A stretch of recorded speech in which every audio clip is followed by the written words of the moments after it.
Yo, what's going on YouTube? So I've been wanting to make this video for a while because every year around Ramadan, I get questions from all my friends and family basically asking, how do I stay in shape during Ramadan? How do I eat? How do I work out? Etc., etc. My favorite question was, how do I keep my gains during Ramadan? And it's a great question, and although this is a time more for spiritual and emotional strengthening, I still understand that there are many Muslims like myself who care about their physical fitness goals during this time. So I decided I'd make this video, share my thoughts, opinions, and experiences, and let you all know. Hopefully it'll help you out. If you want some background information about me, I am studying health promotion and exercise science in college, but more importantly, I've had experience prepping for powerlifting meets during Ramadan. And actually some of my best lifts of all time have been while fasting. I believe I once hit a 590-pound deadlift at about 185 pounds while completely fasted. So I have experience on the topic. So I'm going to break this video down into 3 parts. Part 1 will be the content, part 2 will be the context, and part 3 will be a Q&A. The content will basically just be me giving basic instructions on how to eat and how to work out throughout the day, no strings attached, no reasoning behind it, just listen to what I say, and if you don't care about the reasoning why, just watch the part that has the content, skip the rest. Part 2 will be the context. The context is the background information behind the information I gave in part 1. So it's my reasoning. And if you want to play around with what I say in the content, I would recommend listening to the context so you can understand my reasoning and make your own informed decision.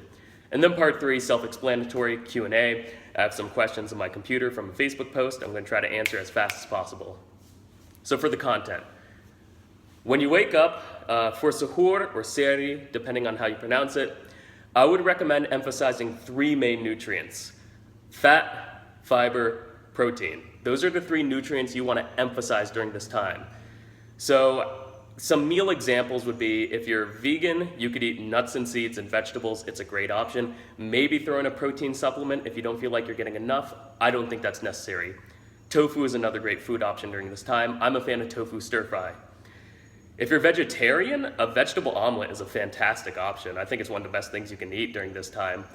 If you're a meat eater, then meat and nuts and veggies might be a great option. You could also obviously eat any of the things I recommended for the vegetarians or vegans, but if you have access to meat, if you're willing to eat it, meat and veggies is a great option during this time. As far as the carbohydrates go, I'd say you could have some carbohydrates, but try to limit them. I think whole fruit is a great thing to eat. You can eat some fruit, that's fine. Just avoid, I hate to use the term, but processed carbohydrates. You really want to emphasize the fiber, fat, and protein during this time, and you don't want to waste the room you have in your gut on a bunch of carbohydrates, in my opinion. I would also recommend drinking at least a quart or 2 of water with sodium and potassium supplements, right? So that's like Noon tabs, Thermo tabs, or you can just salt your food. Then you're going to fast throughout the day, the fun part. I would recommend if you're going to do high intensity exercise, I would recommend doing that about an hour before iftar, about an hour before you break your fast. So I'm a fan of lifting with strength training parameters. By strength training parameters, I mean 1 to 6 repetitions on complex barbell movements and about 2 to 6 sets, never doing above 25 total working reps per exercise. And I would also recommend doing at most 12 to 15 sets in a session. You can do that 2 to 3 times a week, and I would recommend doing exercises such as squats, deadlifts, barbell rows, presses. You could throw in some chin-ups if you want. It's a great movement. And I would recommend trying to keep it short and sweet, about 45 minutes to an hour at most. After you work out and you're going to break your fast for iftar, look, I get it. You're going to be with family. You're going to be eating a ton of cultural foods most likely. And you're not going to have too much control over what you eat. But if I could have a recommendation, try, if you can, to limit the amount of fats you're eating during this meal and try to emphasize the protein and the carbohydrates. And then, once again, drink a lot of water. When you're done with that, before you go to bed, what I would recommend is stretching and meditating, right? So stretch all the muscles that you feel get tight when you're stressed out while fasting during the day, and then meditate for at least, I'd say, 10 to 15 minutes before bed.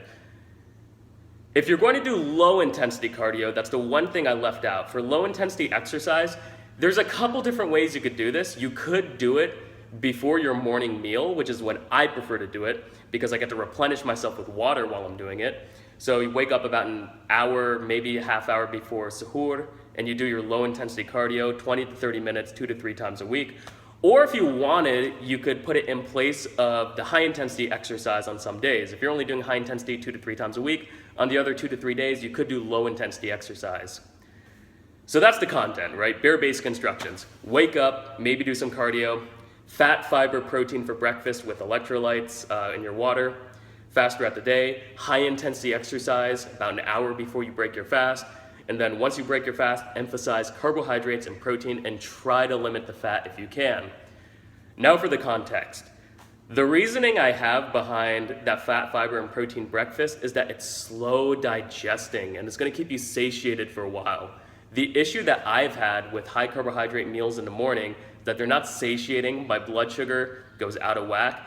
I hate to talk about insulin because usually when someone is talking about insulin in the fitness industry, they're selling snake oil. But I do find that I do get a big blood sugar spike and crash if I'm eating a bunch of carbohydrates for my suhoor, and then I'm going to be completely drained, halfway through my fast throughout the day.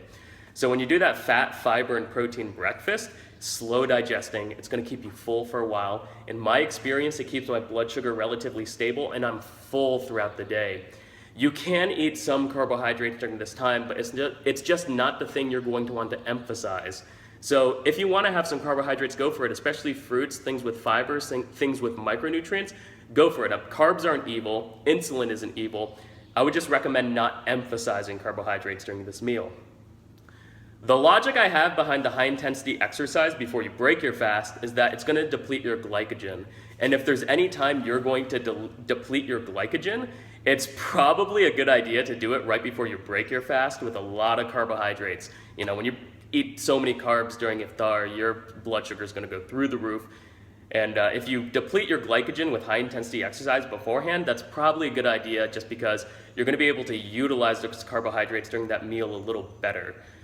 You could optionally do your high intensity exercise after you eat, since nutrient spiking, meaning the time when blood nutrient levels hit their peak, that happens about 2 hours after you eat. So you could eat first, then do high intensity exercise, but my logic is you're going to be way too bloated for that. You're not going to have the self-control to only eat a little bit when you break your fast. It's normal, it's natural, I get it. And the reason I recommend doing complex barbell movements is just, economy of time. You're not going to want to work out for very long. You're not going to have a lot of time to work out. So when you do those complex barbell movements, it's just efficient. It's saving time. The reason I recommend 12 to 15 sets is just because I don't think you should be wasting your time any longer when you're fasted. You're not going to have that much energy, so you want it to be short and sweet. You know your work capacity better than I do if you're an advanced lifter. So obviously if you're advanced, you could maybe go a little longer, do some isolation movements. I just think for most intermediates or novices, probably not the best idea. The logic behind the carbohydrates and proteins and then lowering the fats during iftar when you break your fast is just calories in, calories out. If you're eating a lot of fat, carbs, and protein, you're most likely not going to eat enough protein, and 2, you're most likely going to gain weight just because you're eating a lot of everything. One of the reasons why we put a lot of our fats in the morning and limited the carbohydrates wasn't just for satiety, but it's also so that we could eat more carbs later in the evening after we worked out. So if you want to eat high fat, high protein, high carbohydrates, you can, that's fine. It might work out just fine, if you didn't eat that much for suhoor, but that's just my recommendation, lower the fat if you can. The logic behind stretching and meditating before bed, is that your sleep quantity is going to be low. You're not going to be able to sleep for that long because you have to wake up to pray and eat. So what you need to focus on is sleep quality, right? The quality and the depth of your sleep. And when you relax yourself by taking some time to actually stretch and meditate, calm your body and mind, in my experience, my sleep quality goes through the roof, and I can get in 5 hours what most people could get in 9 hours of sleep. So that's why I make that recommendation. As far as the low intensity cardio, I think it's convenient to do in the morning. That's it. I can replenish myself with water and electrolytes while I'm doing it. And I really don't think I would have the energy to do low intensity, long duration cardio in the middle of the day. And I think I'd be too full to do it in the evening, although I do know a lot of people who like to do it in the evening. Another recommendation I would have is find a group. Find other fitness-minded Muslims in your community who can hold you accountable. I find that having training partners and people to hold me accountable helps me more than anything else for staying, on track for my fitness goals. So, that's it. Now time for the Q&A. So let's see. Here's a good question. Okay, so this guy basically has a friend who works night shift. This guy asking the question is a Muslim, by the way, but he's a good friend, so good job, man. His friend works the night shift in a hospital and is wondering how he should work out and eat. That's a tough one. Okay, so you're working night shift. So maybe I would recommend switching the suhoor and iftar nutrition protocols. So what I would do in your situation is I would eat a high-fat, high-fiber, high-protein meal for iftar before my night shift or at the beginning of my night shift. Then at the end of my night shift, work out, have my suhoor, if you're working all night, have your suhoor, have that be high carb, high protein, low fat, and then take a nap because you're most likely going to be sleeping throughout the day if you're working at night.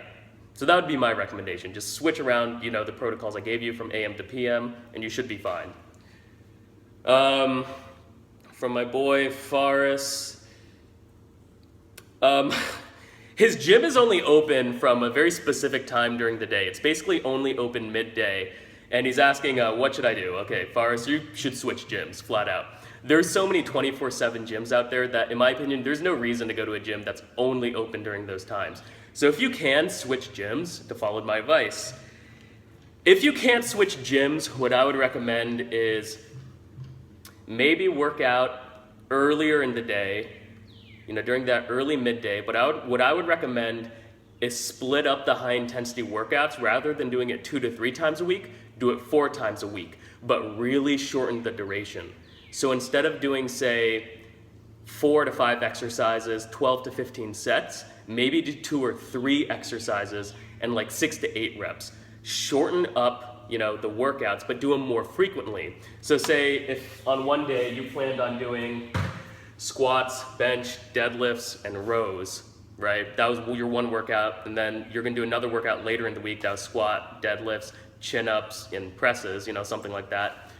Instead, what I would do is have 4 mini workouts. So say Monday, do squats and rows.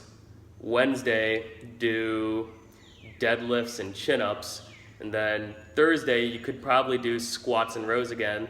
And then Saturday, deadlifts and chin-ups again, something like that. You get what I'm saying? You can play around, do whatever workout routine you want, but split it up into a bunch of mini workouts. Since you're not gonna be able to eat right after your workout, so you're probably not gonna wanna exhaust yourself during that period. And a 45 to an hour minute workout while you're fasting is exhausting. So try to keep your workouts maybe 20 minutes to a half hour. So another question is, let's see. Can I eat pakoras during sehri and iftar? Sure, you can. I think during sehri, I would say probably limit it. You don't want to have a carbohydrate heavy meal for sehri, but you could, maybe 1 or 2, that's fine, just limit it. For iftar, go for it, whatever. You're gonna eat whatever you want anyways during that time. Same thing, can I have fruit chaat and guava chaat during iftar? Yeah, go for it. That's a great time to have it, especially if you do your high intensity exercise right beforehand. Let's see, any other questions? Oh, I got a really good question I saw in a BuzzFeed post about fitness tips during Ramadan. It was basically, the question was, I see all you people talking about working out right before iftar, but I don't have the energy to do that. How do you guys do that? And the simple answer is that when else are you gonna do it, right? If you either have to wake up really early morning before suhoor and do your high intensity exercise, and then probably be exhausted for the rest of the day. You could either do it midday or early day while you're fasting, and then be exhausted for the rest of your fast and not be able to replenish right afterwards, and probably have a suffered work quality if you have work during the day. Or you could do it after you break your fast in the evening. But the issue with that is you're gonna be so bloated, you're not really gonna wanna do it. So in my opinion, right before iftar is, in my experience, the most convenient time to do it. If you wanna play around with it and do it in a different time during the day, go for it. I mean, you can. You can maybe take that idea of what I told Faris with the mini workouts and apply that to you. If you don't have the energy to do a long, heavy workout at the end of the day. Maybe do a mini workout early in the day, right? Another question, let's see. Simple, just basically what do I eat? I already went over that. Any workout suggestions? I'm a fan of strength training routines. I just think they're the most convenient, the most time efficient ways to work out. You don't really have to waste a bunch of time with all the bells and whistles of like bodybuilding parameters or low intensity cardio for an hour to 2 hours. You can just go in, lift heavy, and get out. Let's see, any other questions?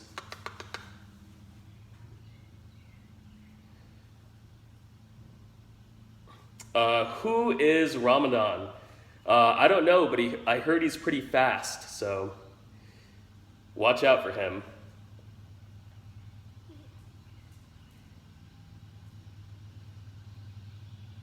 I'm vegan and eating as little food as possible on Ramadan. Will it be advisable to hit the gym at the same level? Kind of went over that. Limit your workouts. You're not going to be able to do it on the same level as you would if you were eating an unlimited amount of food and water at any time. So you're going to want to make your workouts shorter. Stupid question. I'm not even going to answer that one. Would it be a benefit to a Catholic to perform Ramadan? Sure, why not? Go for it, man. Great question. Will I post it on my Facebook wall? Yes. If you want to follow me on Facebook or add me, my name is Logan Khan Usmani, Logan Khan Usmani. And I think that just about covers it. So if you have any more questions for me, you can add me on Facebook, Logan Khan Usmani. I'm probably the only one in the world with that name on Facebook, so add me on Facebook, or you can post your questions in the comment section below. If I missed anything, or if you have advice that contradicts mine, or if you want to add to something I say, I'm more than receptive to changing my opinions if someone introduces me to more information. So hopefully that helps. Have fun, and Ramadan Mubarak. Peace.